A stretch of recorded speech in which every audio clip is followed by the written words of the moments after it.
5장인데요. 우리의 맏형 대제사장 예수님. 형제가 이제 새신자반에서 이렇게 있는데 이제 믿음이 상당히 그 혼미한 가운데 있었어요. 그 예배에 대해서도 혼미하고 기존에 있는 교회에 대한 어떤 불신 같은 것들이 있었는데 근데 이제 어디서 저한테 걸려들었냐면 예수님은 큰형 같은데 그런 거를 자기는 본 적이 없다는 거예요. 그래서 성경이 있다 그래서 여기 마청을 딱 갔더니 이런 게 성경이 있었네 하면서 거기서부터 자기가 생각했던 거하고 성경이 맞으니까 마음이 활짝 그렇게 열리는 걸 봤거든요. 그래서 참 여러분 오늘 우리의 맏형 맏형 여러분 예수님이 여러분의 형이라는 거를 오빠라는 거를 생각해 보신 적이 있나요? 예수님이 여러분의 맏오빠 맏형 너무 이상하죠? 맏형, 큰형, 참 흔형. 예. 한번 그 내용을 이게 대단히 깊습니다. 대단히 깊어요. 왜 맏형인가? 정확하게 이 맏형이라는 것은 로마서 8장에도 나오고 지금 또 이 히브리서 2장에도 나오는 개념인데요. 먼저 우리가 지난번에 그 히브리서 2장 그 5절부터 10절까지의 내용을 다루면서 그 시편 8편에 대한 그 인용을 두 번에 걸친 그 내용을 우리가 다뤘어요. 그래서 원래 사람을 창조하신 목적은 천사보다 원래 높은 상태입니다. 그렇죠? 원래는 천사들은 사람들을 심부름하기 위해서 창조된 피조된 존재입니다. 그래서 사람이 더 높아요. 그러나 이 천사의 그 마귀의 꾀임에 빠짐으로 말미암아 꾀임에 빠지면 이긴 자는 진 자의 머리가 됩니다. 그래서 그 사단에게 꾀임에 빠졌다는 것은 사단의 그 어떤 지능 싸움이나 어떤 그런 힘 싸움에서 이 아담이 밀린 겁니다. 아담과 하와가 진 거예요. 결국 자신의 자유의지 가운데 져서 사단의 종이 되어버렸어요. 그래서 사단의 종이 되어버림으로 말미암아 인간은 아담과 함께 속한 모든 인간은 천사보다 못한 상태가 되어버렸습니다. 그렇죠? 천사보다 못한 상태가 되어버렸어요. 하지만 원래 사람은 모든 피조물 즉 만물 위에 원래 피조된 하나님의 뜻이 있기 때문에 다시 그 위치로 돌아가야 됩니다. 왜냐하면 하나님의 계획은 결단코 포기될 수 없기 때문이죠. 그럼 이 일을 어떻게 이루는가? 이미 천사보다 못한 상태로 떨어진 인간을 어떻게 천사보다 더 영화로운 상태로 바꿀 수가 있는가? 이것을 위해서 하나님의 아들이 참 사람이 되셔서 오신 것이죠. 그분은 하나님의 아들이고 또 그리스도로서 흠이 없고 죄도 없기 때문에 천사보다 못하지 않습니다. 그러나 죄 지은 자기 백성들의 죄를 전가받아서 그 짐으로 말미암아 언약이죠. 언약에 의해서 지금 이런 수치를 당할 필요가 없는 하나님의 아들 예수님이 이 사람들을 언약 속에 있는 자기 백성을 원위치로 돌려놓기 위해서 이들과 같이 하나가 돼야 되는데 그것이 바로 예수님도 그러므로 그 지금 어떤 대표성에 의해서 천사보다 못한 상태로 잠깐 있었지만 그래서 십자가에 죽으셨지만 곧바로 부활 승천하심으로 하나님께서 그를 영화롭게 하심으로 그는 입에 영광이 들어갔다. 그런 내용을 이제 시편 8편에서 바로 인자라는 단어로 지금 예수님께 적용이 되는 것을 지난번에 우리가 확인한 것이죠. 그래서 예수님은 스스로 하나님의 영광을 내려놓으시고 사람이 되사 심지어 인간들의 죄악을 친히 감당하기 위해 죄수처럼 십자가의 형량을 받으셨다. 그래야만 그분의 이 백성을 사로잡고 있는 죄의 권능, 즉 죽음에서 그들을 구원할 수 있기 때문이다. 그래서 예수님도 잠시 동안 천사보다 못한 것처럼 그분 존재가 그런 게 아니라 이 백성들의 것을 담당하기 위해서 그런 어떤 고난의 상태 속에 내려가는 것이죠. 하지만 인자이신 주님은 십자가의 구속을 완성하신 후에 부활 승천하셔서 영광을 누리십니다. 이는 인자를 맏형으로 둔 동생들도 똑같이 누리게 될 장래의 영광을 미리 보여주신 것이, 그래서 예수님이 부활하신 것 같이 예수님 안에 속한 자들은 다 영화롭게 부활할 것이, 그리고 예수님께서 이미 만유의 왕이시고 모든 피조물의 왕이신 것처럼 여러분들도 그리스도 안에 있으면 모든 피조물, 천사들까지 포함한 그런 피조물 위에 왕들이 될 것입니다. 그것은 사람들과 사람들 사이 속에서의 어떤 왕 개념이 아니고 아담이 이 피조물을 다스린다 할 때는 이 모든 동물계 또 천사계 또 모든 이 곤충계 식물계를 다 완전히 다스린 그러한 개념 속의 왕 개념이에요. 그래서 우리가 이제 그러한 새하늘과 새 땅에서 영원한 영광 가운데 들어가서 그러한 조금 더 우리의 그 다스림을 벗어나는 피조물이 없이 우리는 왕됨을 누리는 그러한 위치가 될 것이. 따라서 구원받은 주의 백성들은 주 예수님의 형제들로서 하나님 앞에 서게 될 것이며, 또한 주 예수님과 함께 하나님을 의지하고 영원히 하나님과 함께 될 것이, 그것이 예수님께서 재림하시면서 발생되어질 주의 백성들을 향한 장래 소망입니다. 그래서 우리는 부활을 소망하고 새하늘과 새 땅을 바라보는 것이 우리의 소망인 것이죠. 그러면서 이제 11절로 넘어오는데요. 11절에서 보면은 한번 11절을 여러분이 한번 읽어보죠. 절은 여러분이 앞으로 읽는 것이 잠도 깰 겸 되게 좋을 것 같아요. 히브리서 2장 11절 시작.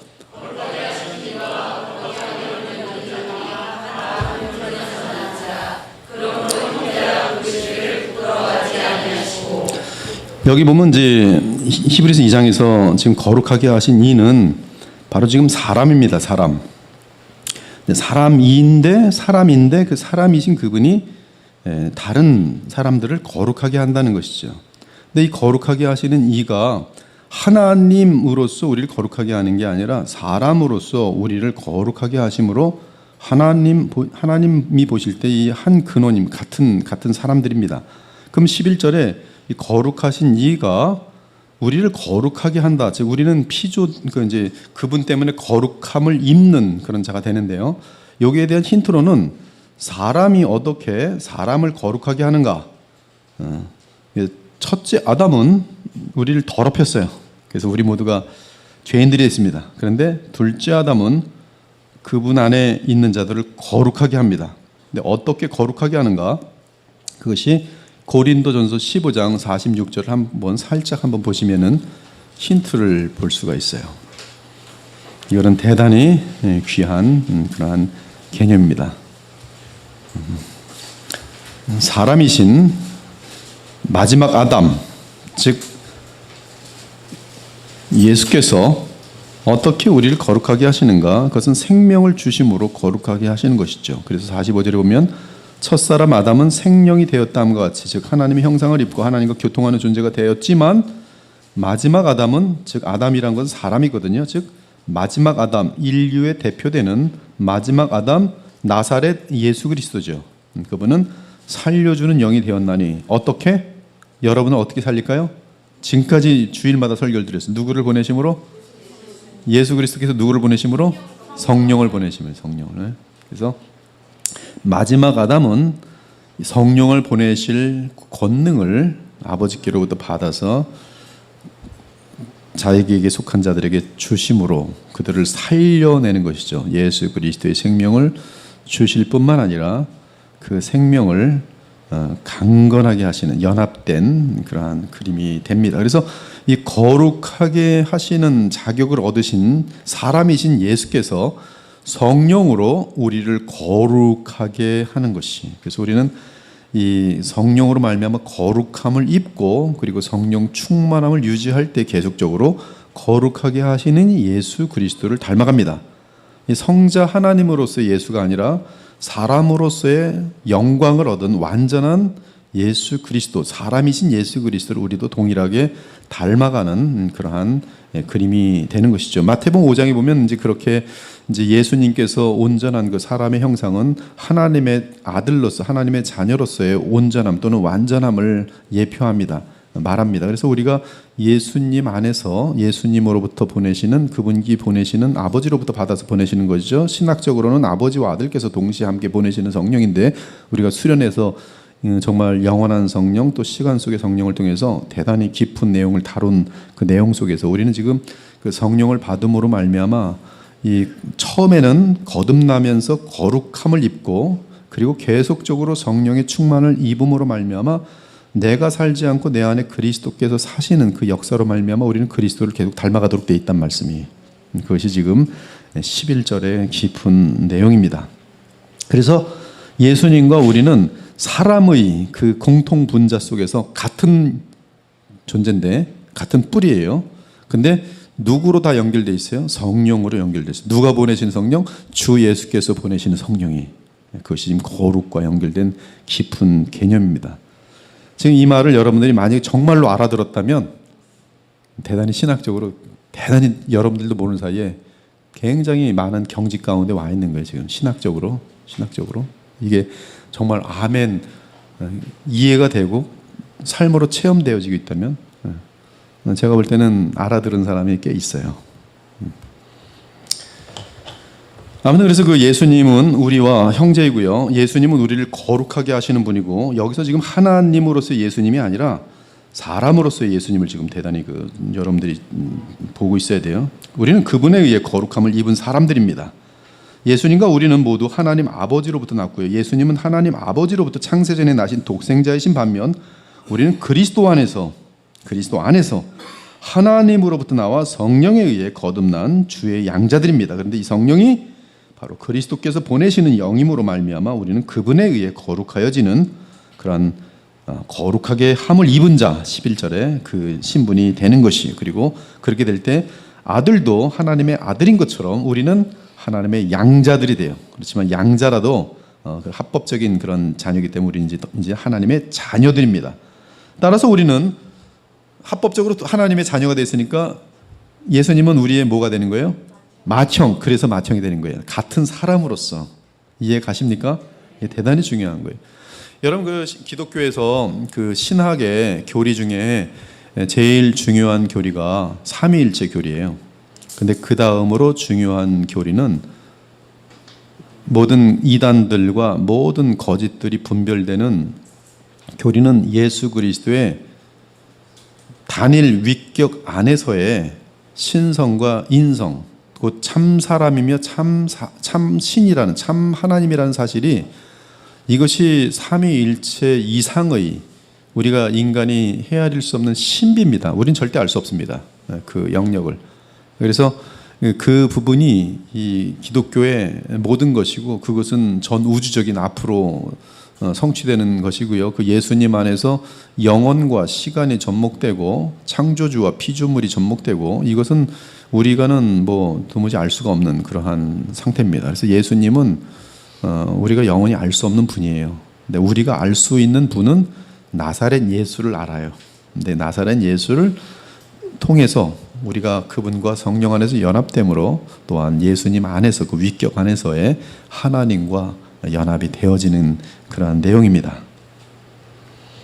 그래서 우리는 예수님 안에서 하나님의 자녀가 되고, 그 자녀가 된 것은 예수님께서 보내시는 성령에 의해서 자녀가 됩니다.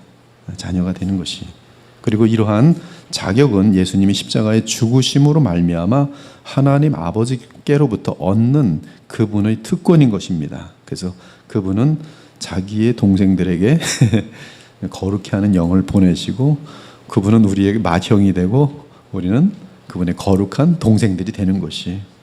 그러므로 예수 그리스도께서는 자신의 구속에 의해 거룩하여진 우리를 부끄러워하지 않으십니다. 조금도 부끄러워하지 않으세요. 여러분은 예수님을 부끄러워할지 모르지만, 그렇죠? 세상에 비겁한 사람들이 됐기 때문에, 저도 솔직히 그랬어요.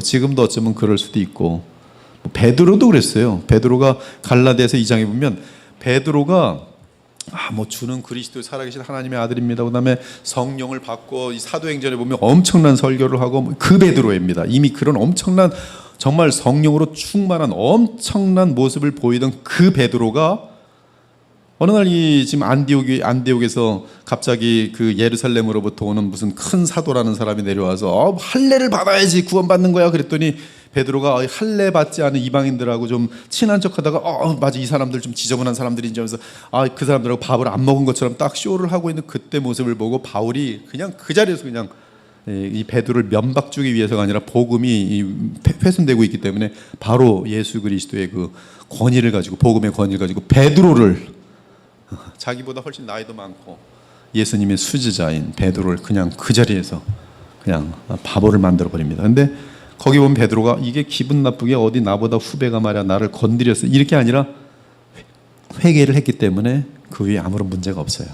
그리고 내가 정말 하나님 앞에서 큰 엄청난 잘못을 했구나. 엄청난. 우리는 이 베드로마저도 예수님을 부끄러워한다는 거예요. 그렇게 성령 충만한 이후에도 복음을 부끄러워한단 말이에요. 순식간에. 유명한 사람들이 세례 할례를 얘기했더니 거기서 움츠려갖고 맞죠 그러면서 전통에 밀려가지고 하물며 우리는 얼마나 부지간에 하루 살면서 예수님을 부끄러워하게 될지 아닌 것처럼, 예수님을 안 믿는 것처럼. 그래서 말은 멋있게 해요. 내가 예수님 믿는다 그러면 주님께 영광 가릴까 봐. 그게 아니죠. 우리는 자기가 빨리 크리스찬인 사실을 많이 알리고, 그리고 크리스찬다운 크리스찬이 될 때 빛과 소금의 역할을 감당할 수가 있는 거겠죠. 근데 예수님은 우리를 부끄러워하지 않습니다. 조금도. 우리는 그러한 예수님을 또한 우리 역시 부끄러워하지 않아야 되죠. 이는 주 예수께서 우리를 지극히 사랑하사 자기 피로 사시기 때문이며, 나아가 우리는 그분의 피로 인하여 성령 안에서 거룩하여진 그분의 형제들이 되었기 때문입니다. 더 놀라운 것은 이제 12절과 13절을 보면은 이건 놀라운 내용입니다. 참 너무나 놀라운 내용이에요. 이 내용은 예수님께서 참 사람이 되셔서 하나님 아버지께 드리는 말씀의 내용입니다. 그 내용을 보면 주 예수께서는 우리의 맏형으로서 우리를 대표하여 하나님 앞에 서서 찬송하십니다. 내가 주의 이름을 내 형제들에게 선포하고 내가 주를 교회 중에서 찬송하리라. 근데 이 내용이 지금 예수님으로 주어가 바뀝니다. 그리고 외치십니다. 내가 하나님을 의지하리라. 보라, 나와 및 하나님께서 내게 주신 자녀라. 지금 12절에서 13절의 내용은 히브리서 기자가 구약에서 세 구절을 인용한 것인데, 그 인용은 시편 22편 22절, 이사야 8장 17절에서 18절입니다. 내가 주의 이름을 형제에게 선포하고 회중 가운데서 주를 찬송하리이다. 이제 야곱의 집에 대하여 얼굴을 가리시는 여호와를 나는 기다리며 그를 바라보려. 보라, 나와 및 여호와께서 내게 주신 자녀들이 이스라엘 중에 징조와 예표가 되었나니 이는 시온산에 계신 만군의 여호와께로 말미암은 것이니라. 지금 히브리서 기자는 구약 성경을 인용하여, 여기 구약에 인용된 내용들은 거의 다 렘넌트, 지금 남은 자들입니다.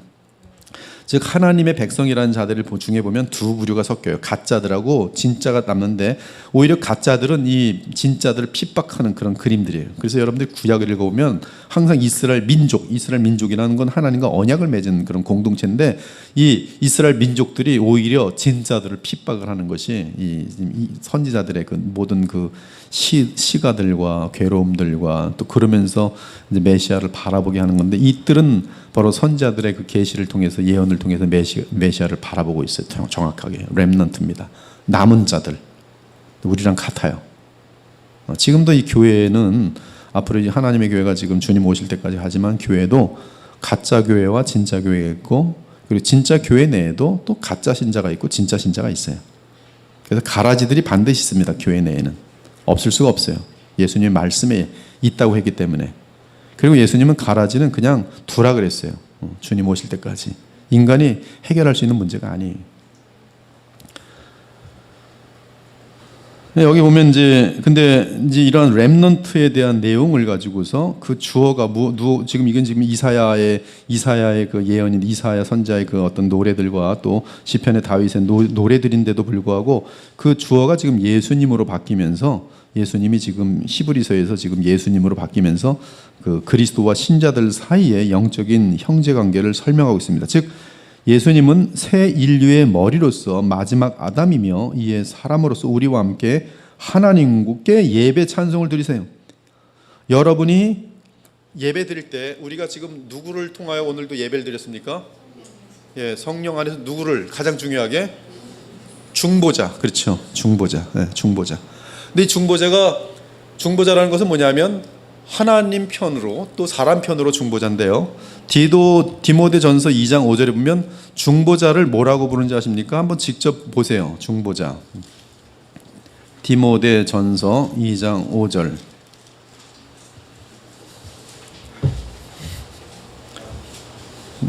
여러분이 눈으로 직접 하시대요. 중보자는 누구 때문에 존재하는 거예요? 2장 5절. 네, 사람이신 그리스도 예수라. 사람. 그렇죠? 구약의 제사장은 사람입니다. 구약의 선자도 사람이에요. 그렇죠? 구약의 왕 사람입니다. 근데 제사장, 선지자, 그리고 왕은 누구를 위해 있어요? 하나님 앞에서 자기 백성들을 위해 있어요. 그래서 그렇죠? 자기 백성들의 대표로서 이들을 위에서 존재하는 존재들이에요. 그래서 중보자 그리스도입니다. 그리스도는 지금 이 기름 부음을 받았다는 것이.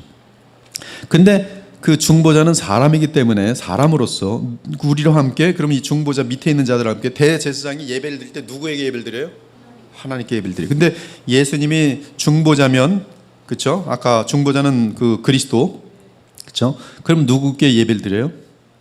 그리스도도 하나님께 예배를 드려요. 근데 그 정확한 그림이 지금 히브리서 지금 2장 12절, 13절에 나오고 있다, 이 말씀이죠.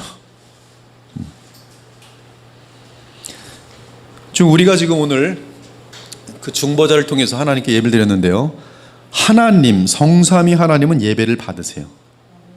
그러나 중보자로서의 그리스도는 우리의 맏형으로서 우리와 함께 하나님께 예배를 드려요. 그 사실을 알고 계십니까? 네. 그것을 아마 이 히브리서를 안 봤으면 알 수가 없죠. 근데 그리스도는 우리와 함께 하나님께 예배를 드려요. 놀라운 그런 내용입니다.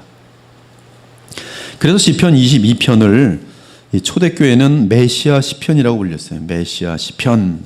내가 주의 이름을 형제에게 선포하고 회중 가운데에서 주를 찬송하리이다. 메시아의 시편. 즉 시편 22편은 다윗의 시이지만 다윗의 영 안에 그리스도의 영이 함께 하심으로 장래 다윗의 후손으로 오실 그리스도께서 노래하신 시편이, 따라서 초대교회는 그리스도가 시편 22편을 하나님 앞에서 노래한 것으로 해석했습니다. 이에 히브리서 기자는 성령의 조명하심을 받아 시편 22편을 그리스도를 주어로 하여 정확하게 해석한 것이에요. 즉 그리스도가 하나님께 노래합니다. 그리스도가 노래합니다. 내가 주의 이름을 내 형제들에게 선포하고 내가 주를 교회 중에서 찬송하리라. 여기서 나는 그리스도이며, 지금 히브리서에서는 주의 이름은 하나님의 이름이고 내 형제들은 자기 피로 값주고 사신 여러분들입니다. 그러므로 그리스도께서 자기 형제들의 무리들과 함께 주 하나님 아버지께 찬송한다는 뜻이, 지금 본문 12절은 하나님의 아들이 그리스도가 되셔서 자기 형제들과 하나가 된 사실을 강조하고 있고요. 그래서 본문에서 교회는 에클레시아라는 용어를 정확히 사용하고 있는데요. 지금 12절에 보면 12절에 교회가 나오죠. 내가 주를 교회 중에서, 이 교회는 에클레시아 그 용어를 하고 있어요. 이는 그리스도인들의 집회를 나타내는 특별 용어입니다. 얼마나 복된 용어인지 몰라요. 근데 이 복된 에클레시아, 거룩한 무리들의 모임, 하나님을 예배하기 위한 그 모임에 예수께서 그들의 예배 지도자로, 지휘자로, 예배 인도자로 지금 서 계시는 그림이 이 히브리서에 지금 나타나고 있어요. 엄청난 멋있는 거 아니겠어요? 지금 여러분의 모든 이 예배 가운데 하나님 백성의 모든, 미국에서의 예배, 우리의 예배, 다 모든 예배에 참된 백성들의 예배의 머리에 누가 있냐면 예수 그리스도가 있고, 예수께서 우리와 함께 하나님께 예배를 지금 드리고 있는 장면이 정확하게 보이고 있다는 거예요. 그래서 그분은 우리의 맏형이에요. 우리의 대표세요. 진짜로. 그것이 지금 내가 나의 형제들, 그럼 여러분들 얼마나 사랑하시길래, 이것은 더 구체적으로 말하면 그리스도는 여러분과 자신을 identify라고 하는데요, 동일시하셨다. 조금 더 여러분들 부끄러워하지 아니하시고 여러분에게 자기의 이름을 다 거셨다, 동일시하셨다, 그런 뜻입니다. 그래서 동일하게 되어 하나님을 찬양하는 모습을 보여주고 있습니다. 따라서 하나님의 아들은 하나님으로서 찬양을 받으시지만, 그러나 그리스도로서, 즉 참 사람으로서는 동시에 주의 백성들과 하나가 되어 그들 가운데서 하나님을 찬양하고 있어요. 즉 그는 사람으로서 우리의 맏형이 되어 하나님을 찬양하고 있는 것이죠. 또한 13절을 보니 내가 그를 의지하리라고 말합니다. 이것은 이사야 8장 17절을 인용한 것인데요. 먼저 이사야 8장의 배경은 12절부터 15절까지 주 여호와 하나님께서 친히 하신 말씀이고, 곧바로 이사야가 그 말씀을 귀하게 여긴다는 내용이 17절과 18절에 기록되어 있습니다. 그런데 히브리서 기자는 이사야가 한 말을 또다시 그리스도께서 하신 말로 해석하고 있어요. 이 또한 성령으로 충만한 상태에서 이사야가 한 말은 그리스도의 영이 하신 말씀이었던 것입니다. 그러므로 이사야 선지자가 한 말은 그리스도께서 하신 말로서 이는 하나님의 백성의 대표로서 참사람인 인자로서 하신 말씀이 되는 것이 내가 하나님을 의지하리라. 볼지어다 나와 및 하나님께서 내게 주신 자녀라. 이사야가 말한 것인데 그리스도의 영이 이때 말씀하셨다 이 말씀이. 그러므로 그리스도께서 하신 말씀이 히브리서는 그렇게 지금 정확히 보고 있는 것이. 이 지금 이렇게 신약에서 성령으로 충만한 완벽한 계시 가운데 구약을 어떻게 보는가를 우린 여기서 지금 알 수가 있는 거예요. 우리는 이사야 8장을 볼 때 이 내용을 알지 못하면 인간들 멋대로 해석하겠죠. 이게 무슨 뜻일까? 뭐 이사야 뭐 아마 대표. 근데 궁극적인 뜻은 결국 여기까지 와서 연결돼야지만이 이사야가 말한 뜻에 성경이 말하고자 하는 그 뜻이 완성되는 것이 히브리서에서 그 뜻이 완벽하게 해결되는 거예요. 특히 하나님께서 내게 주신 자녀는 이사야가 한 말인데요. 이거 이사야가 한 말이에요.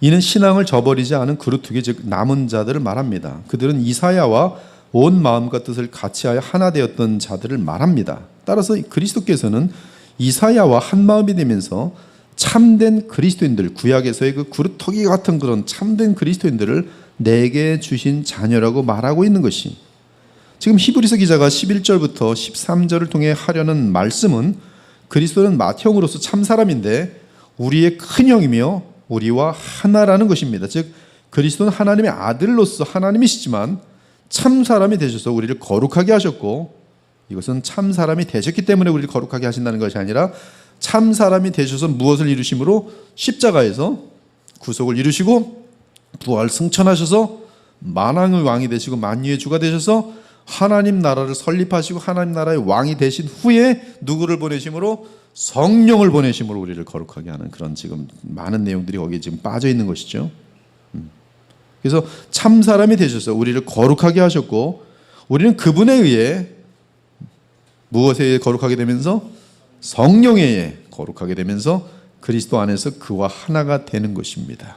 이에 그리스도는 우리를 대표하여 우리와 함께 하나님을 찬양하고 하나님을 의지하고 하나님 앞에 서시는 거예요. 여러분과 그리스도를 연결하는 실제 연합의 주인공은 누구십니까? 네, 성령이세요. 그래서 그리스도는 지금 하나님 보좌 우편에 계세요. 그분은 부활체를, 영광을 얻으신 부활체를 입고 몸으로는 우리와 지금 따로 계십니다. 그러나 영으로는 우리 마음속에 와 계세요. 그래서 그리스도께서는 우리 마음속에 계십니다. 근데 어떻게? 성령으로. 그럼 성령은 상상입니까? 성령은 무슨 지어낸 이야기입니까? 아니라는 거예요. 그것은 우리가 눈으로 보이지 않을 뿐이지 믿음으로 그것을 하나님 말씀 믿고 보면 내 안에 성령이 와 계신 것을 알아요. 어떻게 알아요?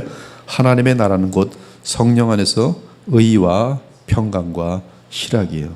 정말로 하나님 나라가 누려지는 거예요. 이 땅에 살면서도. 얼마나 그것은 이 세상과 비교할 수 없는 기쁨을 누리는 것이 실제입니다. 실제가 아닌데 기뻐하면 이건 정신병자죠. 그리고 정신병자가 기뻐하는 것은 굉장히 변동이 심해요. 기뻤다 슬펐다 기뻤다 슬펐다 이러죠. 평안한 가운데 기쁨을 유지할 수 있는 것은 불가능해요. 그것은 성령 안에서 풍랑이 일어나도 꾸준하게, 이건 미친 것이 아닙니다. 실제예요. 실제. 네, 그것을 맛보는 자들이 계속 믿음을 실현하는 것이, 신앙생활은 거기에 매력이 있는 것이지 교회에서 또 다른 무슨 정치 활동을 하거나 뭐 교회에서 내 인기를 만들어 가거나 이거는 그냥 돛대기로 다시 만드는 겁니다. 신앙의 본질은 하나님의 영광을 보면서 하나님 안에서 그리스도를 닮아가는 그러한 귀한 엄청난 영광의 그런 자리인 것이. 그러니 아무튼 그리스도께서 우리와 하나가 되시고 성령 안에서 우리와 함께 하나님을 찬양하고 우리와 함께 하나님을 의지하고 우리와 함께 하나님 앞에 서신다는 내용이 지금 히브리서의 내용이에요. 그러므로 예수 그리스도는 우리의 맏형이다. 그래서 뭐 저는 뭐 이런 목사님은 보지 못했지만, 그래서 우리 큰형한테 외쳐봅시다 이런 건 못했지만 그렇게 외치셔도 돼요. 큰형님, 큰형님 그랬더니 꼭 무슨 뭐 또 이상한 세계로 또 연결되고. 우리 큰형님 그것도 틀린 표현이 아니란 말이에요. 성경에서는. 왜? 우리의 마지막 아담이 되신 예수님, 그분은 우리의 맏형이세요. 먼저 부활하신 분, 그분이 부활하셨기 때문에 우리에게는 부활이 보장되어 있어요. 즉 우리는 모두가 예수 그리스도를 맏형으로 하여 하나님의 한 가족입니다. 그래서 예수님께서 이 사실을 아시기 때문에 이 땅에 계실 때 친히 이런 말씀을 하셨어요. 이르시되 나와 나의 어머니와 나의 동생들을 보라. 나의 어머니 마리아와 내 혈통 이 나의 동생들을 보라가 아니라 오히려 지금 친어머니와 동생들은 저 밖에 있어요. 네, 찾으러 왔어요. 왜 찾으러 왔냐면 저 지금 문제를 일으키고 있는 것 같은데 예수님 잡아내라. 근데 예수님께서는 여기 있는 자기 말씀을 듣고 있는 이 무리들을 향하여 나의 어머니와 나의 동생들을 보라. 그리고 누구든지 하늘에 계신 내 아버지의 뜻대로 하는 자가 내 형제요 자매요 어머니이니라 하시더라. 마찬가지로 히브리서 기자는 그리스도와 그리스도로 인하여 구원받은 신자들과의 관계를 이러한 영원한 가족으로 선명하게 보여주고 있습니다. 지금 여러분들은 어쩌면 아직도 혈통이 더 가까울지 모르겠어요. 그러나 실질적으로는요, 만일 여러분의 가족들이 영원한 나라로 같이 넘어가지 않는다면 그들은 죽음이라는 것과 함께 영원히 서로 헤어지게 됩니다. 같은 혈통이라도. 이삭과 이스마엘은 영원히 헤어졌어요. 아브라함의 자녀임에도 불구하고. 에서와 야곱은 쌍둥이임에도 불구하고 죽음과 함께 영원히 헤어집니다. 근데 영원히 같이 살게 되는 사람들은 누구냐면 놀랍게도 혈통이 더 가까울 것 같은데 한 복음 안에서 그리스도의 마음을 갖고 그리스도의 생명을 가진 자들이 성경으로 볼 때는 무한하게 더 가까워요. 이 사실이 깨달아지기는 우리 현실 속에서는 쉽진 않아요. 그래서 교회를 다니면서도 나와 믿음을 나누는 공동체보다는 여전히 불신자지만 그 아이들에게 더 많은 사랑을 느끼고 긍휼을 느끼는 거하고 사랑을 느끼는 건 틀려요. 아직 예수님을 알지 못하기 때문에 정말 구원을 목표로 하여 그 영혼들을 향하여 눈물을 흘리는 것과 그러나 나의 애착이 어디에 있느냐 그 문제는 틀린 거예요. 근데 성경은 예수님부터 그 애착이 어디에 있냐 하면 하나님이 택하여 주신 하나님의 자녀들 즉 예수님의 형제 자매들에게 애착이 더 있어요. 근데 우리도 믿음이 깊어지면 어쩌면 그럴 수도 있어요. 굉장히 불신자들의 동생들이 보거나 불신자들 자녀들일 때는 화딱지가 나겠죠. 신자들 때는 더 가깝겠죠. 당연히 신자고 그렇죠? 영적으로도 하나가 되고 혈통으로 하나 됐으니 당연히 그거는 혈통이 가까운 자녀가 더 가깝고 그러나 말이 통하지 않는 남편 불신자 그것보다는 오히려 영적으로 통하는 신자들이 훨씬 가깝게 보는 것이 성경이라 이 말씀이. 그럼 우리는 그들이 예수님 안에 들어올 수 있도록 많은 그런 본이 되어야 되고 사랑을 해야 되는 것이죠. 이만큼 같은 예수님께서는 지금 이 자신의 그 성령 안에서 하나 된 이 동생들을 더 영원한 동생으로 보고 영원한 맏형으로 자신을 지금 칭하는 것을 보게 됩니다. 아무튼 그 공간복음 즉 마태, 마가, 누가복음을 보면 예수께서는 이 세상에 태어날 때부터 하나님의 백성 중에 한 사람으로서 철저하게 율법을 지키는 것을 볼 수 있어요. 그래서 예수님은 의를 완전히 이루십니다. 의를 완전히 이루셔서 완전한 의를 이루십니다. 로마서 2장에 보면 완전한 의를 이루면 하나님께서 뭘 주시기로 되는지 아십니까? 영생을 주시기로 돼 있어요. 무엇을 이루면? 완전한 의를 이루면 영생을 줘요. 그러나 그 의를 이루지 못하고 불의하면 영원한 멸망이 돼 있어요. 그것이 로마서 2장에 나오는 하나님의 영원한 법입니다. 근데 예수님께서는 완전한 의를 이루세요. 사람으로서. 그 날 때부터 8일 만에 할례를 받고 그리고 꼬박꼬박 모세의 율법에 따라 하나도 빠지 않고 규례를 다 지키십니다.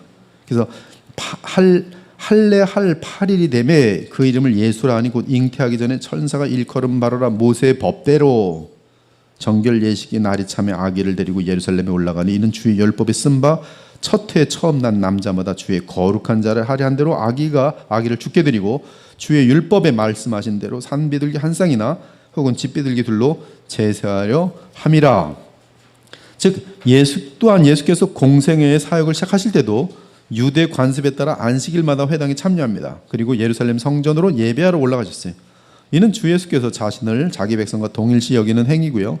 그리고 율법을 완벽하게 이루시는 예수님의 모습입니다. 즉 참사람으로서 주 예수님은 하나님의 백성들의 요구되는 모든 율법의 요구를 똑같이 지키신 것이, 이에 주께서는 완전한 사람이며 그래서 의인이 되심으로써 죄인된 자기 백성을 위해 대속할 수 있는 자격을 얻게 됩니다. 그리고 본인은 하나님의 아들로서 또 완전한 의를 이룬 사람으로서 영생을 받아서 줄 수 있는 자격을 얻게 돼요. 죄사함은 어떤 자격으로? 십자가에서 그들을 대신하여 죽으심으로, 죄값을 치르심으로, 또한 그들에게 영생을 주심은 바로 예수님 친히 완전한 의를 이루심으로 영생을 받으셨기 때문에 또한 영생을 줄 수 있어요. 근데 이분은 한 사람이 아니라 사람이시되 또한 하나님이시기 때문에 무한한 영생을 주실 수가 있는 거예요. 무한한 사람들 용서할 수 있는 거군요. 신비합니다. 한 사람이 한 사람뿐이 못 살려요. 한 사람이 한 사람 죄값뿐이 못하고. 네, 하나님의 아들 무한하시거든요. 하나님은 그 특성이 무한이에요. 그렇죠? 무한. 근데 무한하신 하나님이 참 사람이 되셔서 그 사람이 의를 이루셨어요. 그리고 죄값을 치렀어요. 근데 그 주인공은 누구냐면 참 사람이면서도 동시에 하나님이세요. 그러면 그 효력이 어떻게 돼요? 무한해져요. 무한해져요.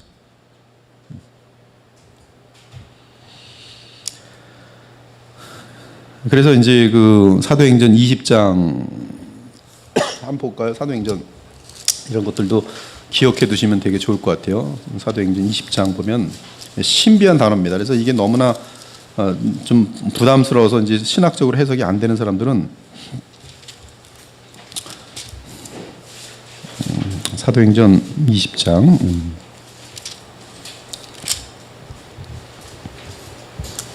이걸 이제 막 의역을 해보려고 하고 막 그래요. 그래서 영어 버전들 중에 보면 이제 이런 것들이 의역된 게 있는데 원어를 보면은 정확하게 되어 있어요. 사도행전 20장 28절 한번 읽어볼까요? 시작.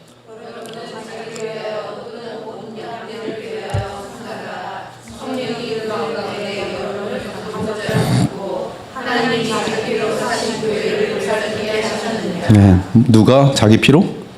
하나님이. 그래서 여기 밑에 보면 여러분도 그렇게 돼 있을 거예요. 어떤 사본에 뭐라고? 주께서. 찝찝한 거예요. 뭔가 하나님이 무슨 피가 있어. 근데 하나님의 피여야지 그 효력이 어떻게 돼요? 무한해요. 아무튼 이렇게 주님께서는 완전한 사람이시며 의인으로서 죄인된 자기 백성을 위해 대속할 수 있는 자격이 되셨어요. 그리고 대속은 무한한 효력을 나타냅니다. 따라서 십자가에서 고난받으심은 자기 백성과 동일시한 상태에서 자기 백성을 대신하여 받으신 것이, 우리는 이렇게 하나님께 무한하게 소중한 존재들입니다. 아들까지 아끼지 않으시고 보내주셔서 그 목숨을 희생하게 하셨으니 우리가 주 하나님 아버지께 얼마나 소중한 존재입니까? 여러분을 위해서 얼마를 치렀어요? 여러분에게? 여러분 위해서 100만 원 치렀습니까? 아니면 1000만 원 치렀습니까? 하나님께서. 아니면 이 우주보다 소중한 하나님의 아들의 생명을 치렀습니까?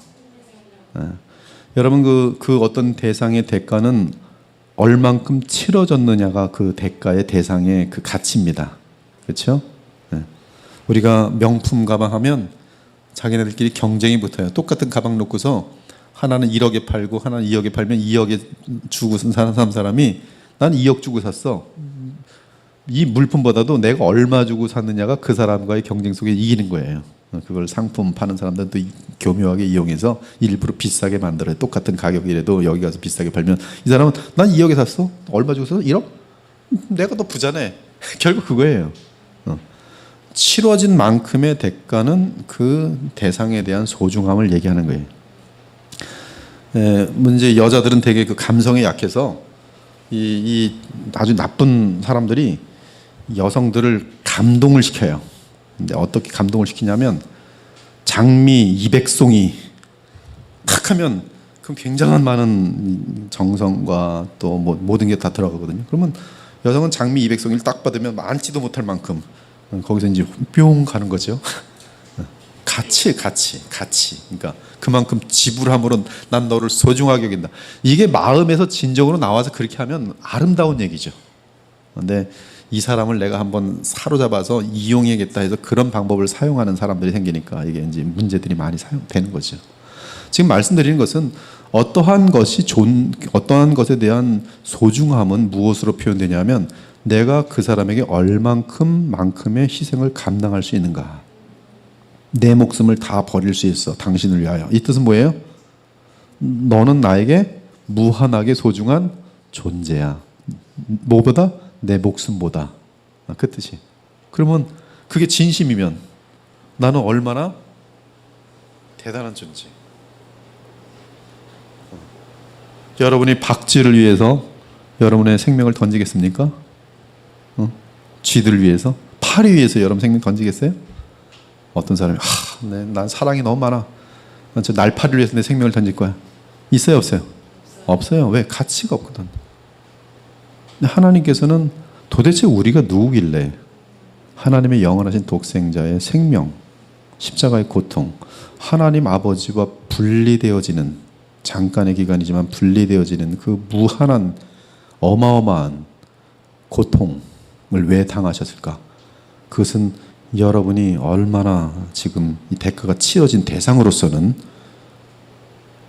무한하게 소중한 존재가 되는 거예요. 그래서 그게 이해가 되어지면 나 같은 죄인을 왜 이렇게 사랑하시는가? 시편 8편의 내용이 하나님 제가 누구간데 이 모든 세상을 지으셔서 내게 주셨나이까?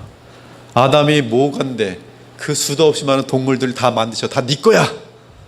그런데 나아가 내가 누구간데 나는 반역하고 하나님 얼굴에 침만 뱉는 죄인들인데 나를 구원하기 위하여 하나님 자신의 생명 그것을 치르셨다.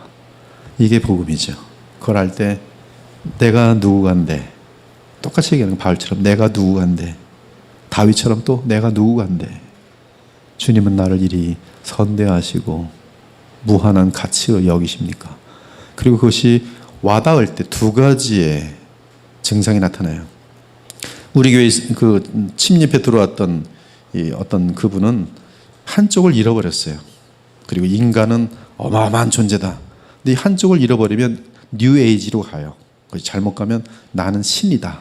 나는 그리스도라. 여기까지 가요. 그러나 우리 인간은 그리스도가 우리의 맏형이고 분명히 이제 예수님께서 재림하실 때 우리는 영광스러운 존재가 됩니다. 어마어마한 존재가 돼요. 근데 현재적으로는 놀랍게도 우리는 죄인들이면서도 또 너무나 가치 있는 존재의 극단이 같이 있어요. 우리 속에. 그래서 여러분이 깨어있지 않으면 불신자들 모습하고 똑같습니다. 똑같이 아주 그 죄성으로 가득 차요. 심지어 마귀는 자기의 손아귀에 있는 자들보다 성령 충만했던 자가 자기 손아귀에 들어오면 어떡하겠어요? 무서운 짓을 하게 만들어요. 그래서 신자들이 깨어있지 못할 때는 더 많이 타락하는 사례가 있어요. 그래서 엄청 얻어맞은 다음에야 그냥 철저하게 피를 토하고 나서야 주님께 돌아와서 다시 새롭게 시작하는 사람들이 많이 있어요. 조심해야 돼요. 이 극과 극입니다. 그래서 우리 신자들이 깨어있지 못하면 마귀에 사로잡혀가지고 인간 어떻게 저 사람이 저럴 수 있을까? 여러분 R.C. 스프롤이라는 분은 이 개혁주의와 기독교 이 지금 현대 그 신학 속에서는 삼방을 이루는 사람 중에 한 사람이 얼마 전에 이제 돌아가셨는데요. 대단히 그가 쓴 글들이나 그 깊이는 리고니아 이 미니스트리라고 해서 그것까지 다 합치는데요. 놀랍게도 그의 아들이 엄청나게 바르게 컸을 텐데도 이 아들이 보니까 무슨 더러운 그 클럽, 인터넷 클럽에 가입했다가 그 이름이 노출되면서 아주 그냥 완전히 이 개혁주의 교회가 완전히 그냥 다 저마저도 제가 상당히 가장 존경하는 분 중에 한 분이 R.C. 스프롤이거든요. 그분의 친아들이 그 리고니아 미니스트리를 이어받은 그분이 그러한 사실에 빠졌다는 사실을 알게 될 때 그거는 충격은 대단한 거예요. 왜? 엄청나게 깨어있고 엄청나게 바르게 항상 위대한 말씀을 전하고 정말 예수님의 성품이 나타났던 사람들임에도 불구하고 그 깨어있지 못했을 때는 나타나는 것은 무서운 거예요. 그 대표적인 예가 누가 있어요? 다윗이 있어요. 다윗이 여러분 믿음으로 골리앗을 이기고 어렸을 적부터 너는 창과 방패를 가지고 나오지만 나는 여호와의 이름으로 나간다. 이게 뭐 어렸을 적부터 그 믿음의 깊이가 얼마나 엄청나니까. 그가 이 정말 사울 왕에게 부름을 받기 전에 검은고로 지은 노래들이 얼마나 아름답습니까? 근데 그가 얼마나 무서운 죄악의 자리까지 가는지 아세요? 간음 정도가 아닙니다. 간음 정도면 지금 이 다윗이 지은 죄에 정말 다윗이 지은 죄의 핵심에 100분지 1000분지도 안 되는 거예요. 다윗의 죄가 얼마나 무서운지. 다윗의 죄는 그 죄를 감추기 위해서 의인을 죽이고 그리고 그 중간에 진행되는 히스토리는 그 이야기는요. 이거는 세상 사람들도 못하는 일들을 하는 거예요. 가서 편지를 쓰게 하는데 이 사람 들고 가게 하고 이 편지는 이 믿는 사람이 그 편지를 들고 가는데 이 편지 내용 뭐예요? 이놈을 죽여라요. 근데 자기를 죽이라는 편지를 들고 와서 요압 장군에게 전달하고 요압 장군은 다윗 잘하는구나. 이것도 왕이냐?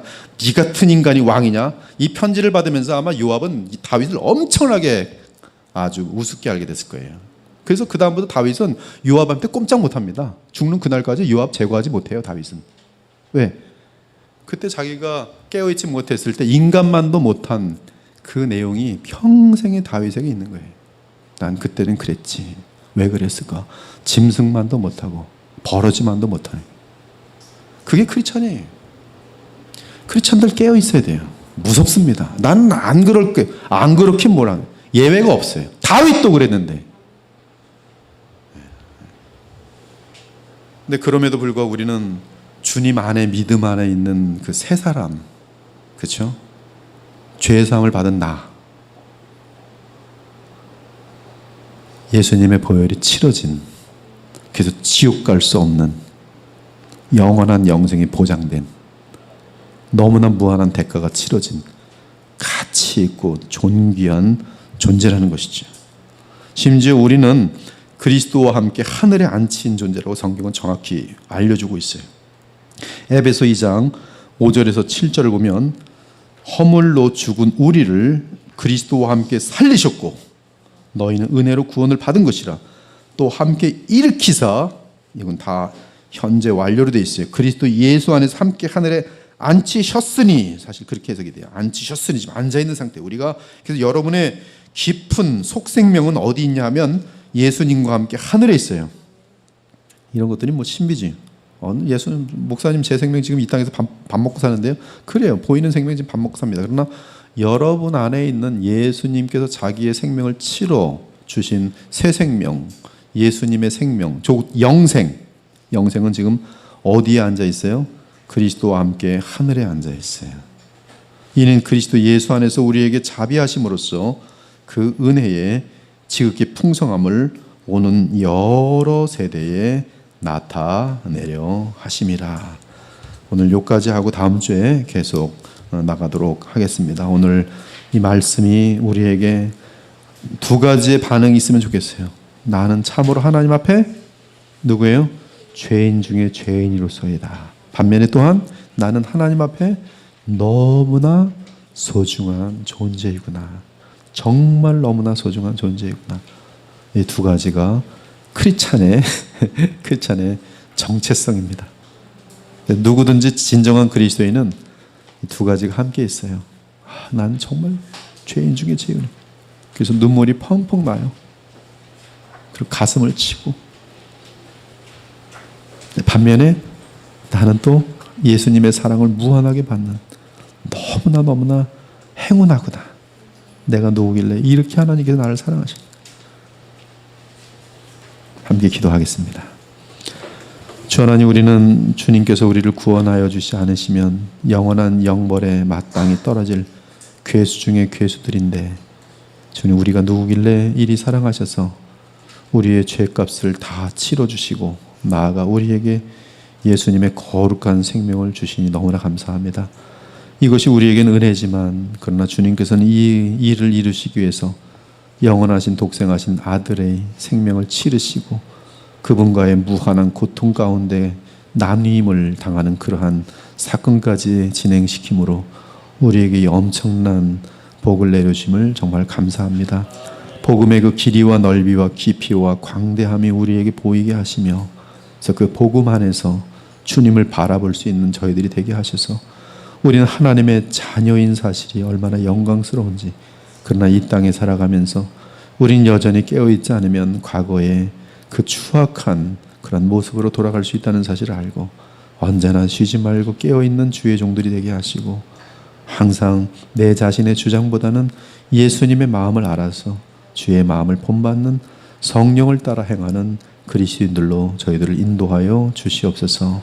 오늘도 귀한 말씀 감사합니다. 이 말씀을 마음에 받고 가정으로 돌아갑니다. 우리로 인하여 가정이 천국 되게 하시고 서로 사랑하며 깨어있게 하여 주옵소서. 또한 사회에 나가서도 예수님의 향기가 될 수 있도록 인도하여 주옵소서. 살아계신 우리 주 예수 그리스도 이름으로 간절히 기도 올리옵나이다. 아멘. 예, 감사합니다.